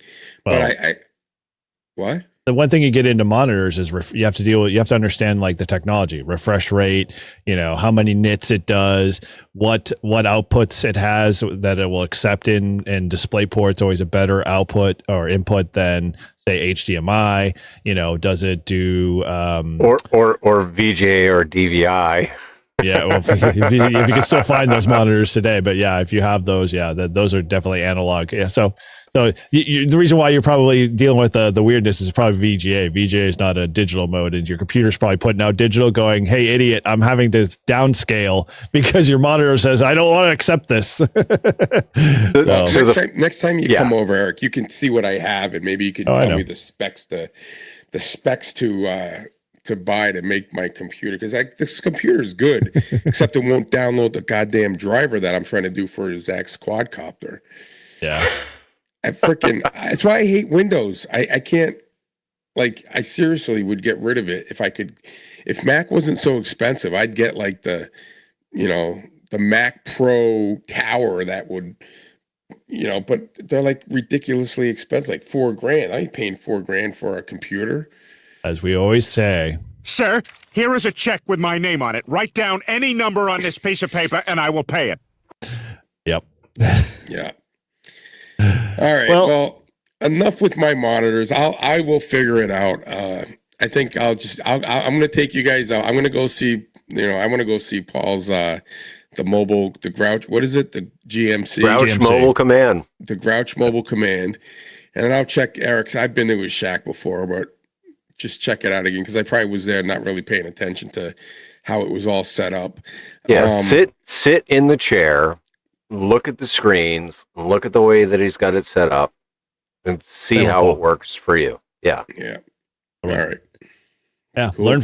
Learn vicariously through others first before you spend a single dime, because you're probably gonna you'll make all the same mistakes that Paul and I have made. Maybe I'll get this MacBook and I'll just use it as a laptop and just do my feeling and gut instinct is that is going to be what that MacBook is to you, because you've always been saying, it's like, dude, I sit in court for 5 hours. I have nothing else to do. That's what you're going to be doing for video editing. Now, the other side of it is like actually having you create content so you can edit on that MacBook, but we'll get you towards that. I'm not worried about that. Oh my God. I am doing content. He's got a photo video to do. I totally, I know he's got content, but he's going to get to the same place Paul and I got to. It's like you put a few videos out and then you go, oh, I got to sit back and relax. And then then you get into panic mode of like, crap, I got to put more content out. Now I have to create, which is always another challenge. I'm still trying to learn how to video edit. And I got that Artlist IO, which I love. But there's so much shit on it. I could spend hours and hours looking for music. Paul has a separate browser window like I do. It's like I bounce between all my apps that I need to download. It's like, oh, I have a perfect clip that I could rip off, and then I spend the goose chase trying to find the perfect clip for that 5 seconds that I want to capture to make a message, be funny or humorous or whatever. Yeah. Or you get to where I'm at, where, like I'll be like, okay, I just made a really awesome video. Well, now I need a music track for it. And so then I got DaVinci up on one screen, and I got Suno up on another, and I'm like, all right, these are my lyrics. Okay, yeah, oh, this is great. All right, render. Give me some good stuff. and it'll be like some twangy, freaking god awful, like right bluegrass freaking music to my lyrics, and I'm like, no, that's not it. And we just keep going over and over and over until I get what I want. 4 hours later. That's exactly what it is. I'm gonna have to bring my headphones in, and I'll be on the phone going through and trying to find a track. Well, dude, we will suffer with you right there, and we laugh at the same time, going, "Yeah, we've been down those roads. We still go down those roads." Yeah. So yeah, it sounds like you got some good stuff, but I guess from takeaways. So if someone wants to learn anything out of all of this kind of escapade, it's like, take a little time, especially once because we did our shack roast a long time ago, and we saw a few shacks that were, we'll say, in their infancy stages. They weren't anything more than a TV tray kind of thing, or on a small little workbench kind of stuff. But it's now like you might be at this stage where Todd's at, like, how do I make my shack better? Well, take some time, see other stuff like we've all mentioned here, get some opinions, ask around, but don't buy anything immediately, because you probably will have buyer's remorse and send shit back all the time to, until you find what you need. And this has been like something I've been going through my head for months. This hasn't been like, oh, I think I need a new screen. The other thing within my shack that I have a problem with is lighting, right? Oh, yeah. So I don't know what kind of light I need that I can do the podcast and have good lighting for that, but also be able to work at my computer or, do the flex and just have decent lighting.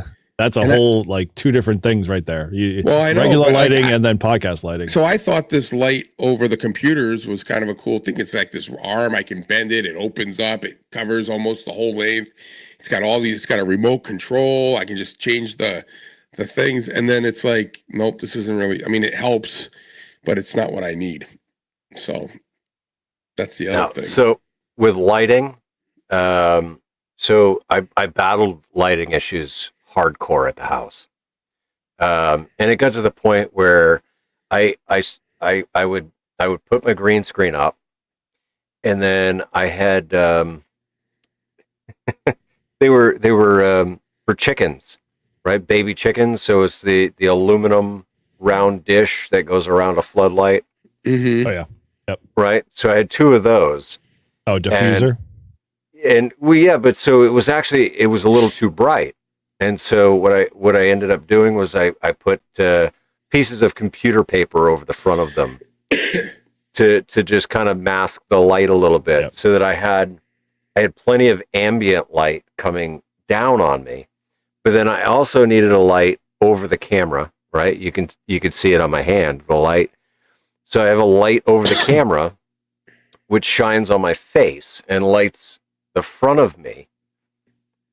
But so you just got to figure out for your space, how do you get good lighting on your green screen behind you, or not green screen behind you, as in your case, right? But you got to make sure that the light in front of you is behind the camera.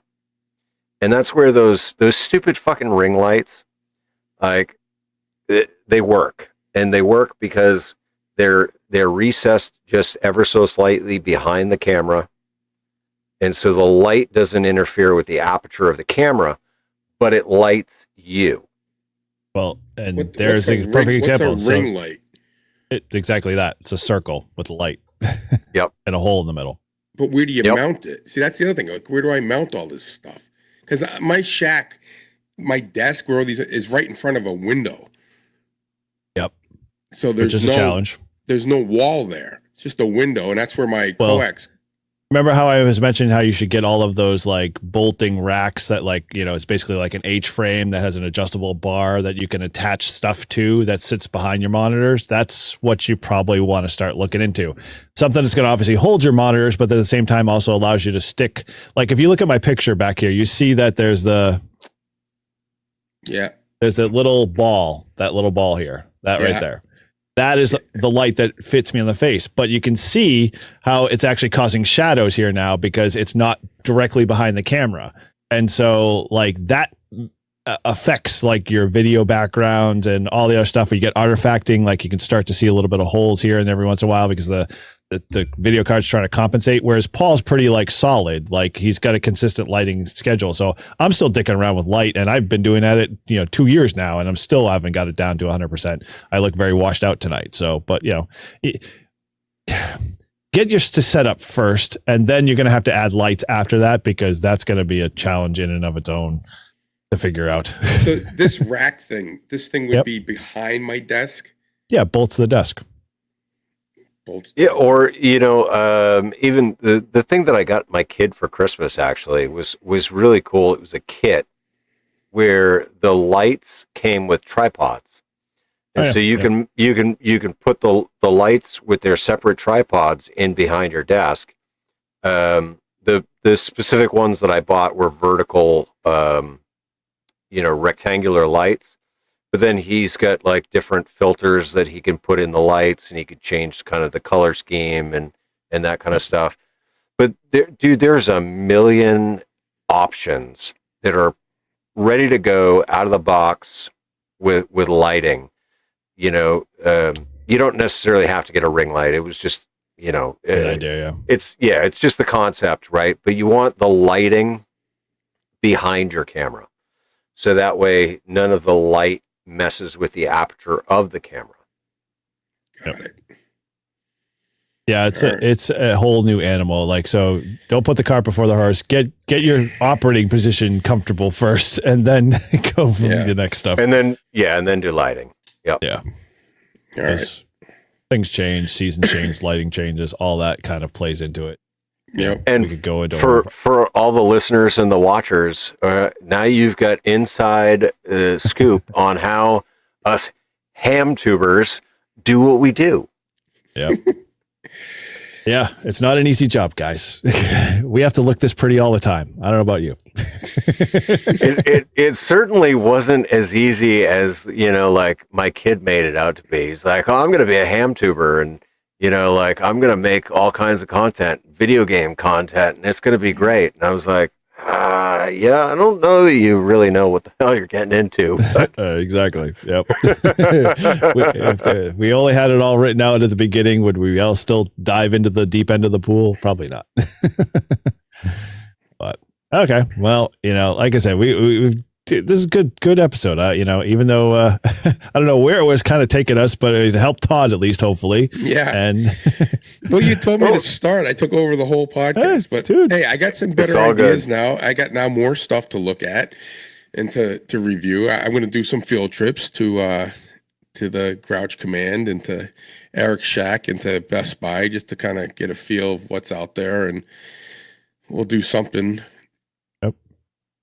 But, yeah, and hey, if we'll take this to Discord as usual once the episode airs here. So, feel free to chime in. Let us know what if you maybe do your own ham tube. You're a ham tuber yourselves. Throw in some of your tips and tricks. But if you even just got your regular shack set up, and we've gone through some of these, trials and tribulations, share them with us. We want to see what we can learn, and maybe I can definitely learn something, because I'm always, curious to see how people do their setups, and I always get a little nugget of something out of them. I do that with Paul every time I sneak over to his, the Garage Command Center. I'm just like, oh, how did he do that? And then I'm like, I got to think about that now.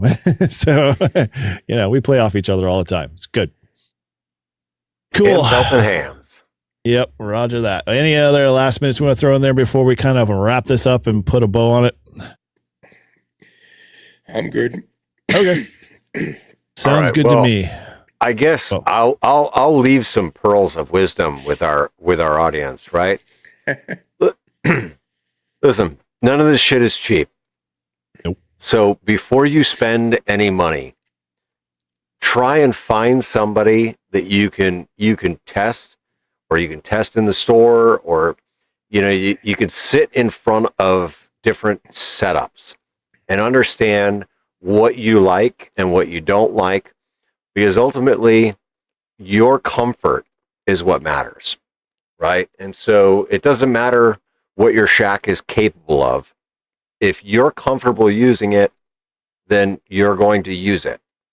If you're not comfortable using it, you're going to be like, yeah, no, I don't really feel like it. You're just not going to play with it, right? Yeah, exactly. So play around, use other people's stuff. Don't be afraid to ask, somebody else, hey, you're in my area and I notice that you've got a decent setup, what you think is decent. So, would you mind, could I come and see what your shack looks like? More often than not, the ham's going to go, yeah, all right, come on over. Yeah. Worth the salt. Absolutely. I mean, you want to come see what Grouch Command is like, and you're up in the southern New Hampshire area. Send me a message. 100%. I'll be here. The door's open. I'll even have a cold beer waiting for you. Yep, totally. I mean, that's words to whiz by for sure. And hey, know that it's a process. That's really basically the bottom line. Is whatever you put in today is not going to be the same in 5 years. Good on that. All right. Well, thank you again, as always, for joining and hanging out with us here at Live Free and Ham. We all truly appreciate it. And thank you, everybody who supports our show. We always can't thank you enough because we enjoy doing this, and we hope you at the same time do that as well. And so, you can always connect with us. As we always say, you can head over to our Discord. Great place. Good start. We're always having some conversation going on over there. We always like to say hello to everybody who joins in. And we are going to continue this conversation as well, like we do with every other episode back over there. And that link is either in our show notes or over on our website, and you can click over to that to grab that. You can always subscribe to our YouTube channel because we always do live streams. We're always doing ham diaries. We got a bunch of great content going on over there. So you can always head over there, subscribe to the channel. We're nearing 500 right now. We're, as of recording this episode, 439. We'd love to get to 500. So if you can push us over that edge, we will do a live stream and a 500 subscriber giveaway to kick things off there and have a little bit of a party. So if we can get that sooner than later, we'd love to see that. But hey, just if you haven't, like I said, subscribe to the channel, get involved, subscribe and click the bell. Yeah, very much. Yes, bell is important too, especially if you want to know when we go live. And you can always head over and leave us a review via SMS link, email, and that's all in the show notes. Or you can always, as it's scrolling down at the bottom of the screen for a good time, you can dial us at 978-233-1142 and leave us a voicemail message because we'd love to hear from you. And you can support our show. If you're one of those Patreon members that are already there supporting the show, we thank you again. But you can always head over and subscribe to Patreon for as little as $3 a month. Or if you prefer to do a one-time donation, you can always hit us up with the Buy Us a Beer link too as well. And finally, head on over to livefreeandham.com. Check out all of our show notes and information, latest swag, and find all of our contact information over there. And now, and I don't know if Paul actually had a chance to go up to the website now, we've got a button up at the top right-hand corner. So if you want to help support Paul getting his Class A license, head on over to Live Free and Ham, click that button, and find out more about it. Learn there and how you can help contribute to his GoFundMe. That's the word I was looking for. Man, CRS is setting in. Let's get the show real quick. June will be here before you know it. And June is when I'm doing it. So June is coming quick. You heard him. So yeah, go over, check that out, see where we're at, see how you can help him out. And check out the show as well. And as always, thanks from all of us here at Live Free and Ham. Have fun and say 7-3. 7-3. 77.